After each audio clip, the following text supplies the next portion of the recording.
Hello, this is Craig Larson with Larson Financial Advisors on August 12, 2013 for my post-vacation midsummer edition of the Market Minute.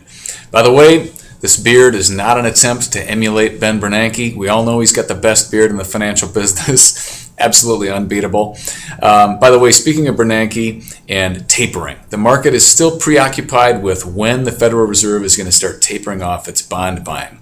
We saw in the springtime when they announced the potential for tapering, interest rates spiked way up, sending bonds way down, and also roiled the stock market temporarily.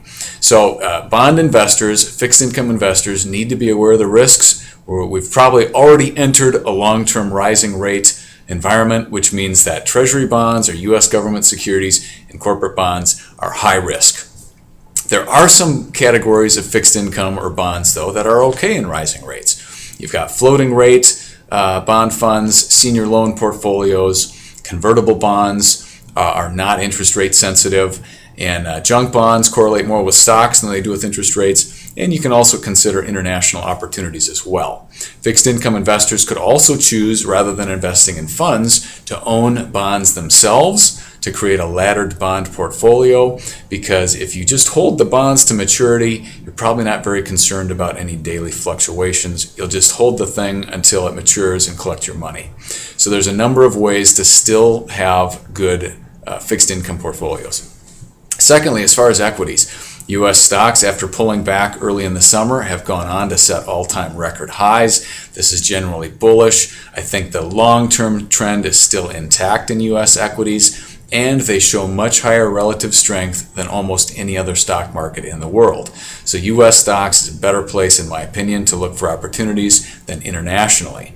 Now, a couple of interesting international risks have come up, or I should say changes that you might want to be aware of. In Greece, we all know that Greece is in a depression. Youth unemployment is now at 2/3. And when you get to that level, you have to start worrying about some serious civil unrest and maybe some unpredictable rapid political changes. So I don't think Greece is off the radar yet. It could still be a wild card for Europe, which is still, I think, largely unstable in the long term. Now in Asia, China's market it's in a bear market territory for the year. They're really struggling. And Japan, by the way, is still a bug in search of a windshield. As bad as our debt level is here in the United States, we're at about 100% of gross domestic product for debt level. Japan's is 230%, way off the charts, and they just passed the 1 quadrillion yen level of debt. So in the United States, as our budget deficits have gone from billions to trillions, Japanese debt is being measured now in the quadrillions of yen. That's a 1 with 15 zeros behind it.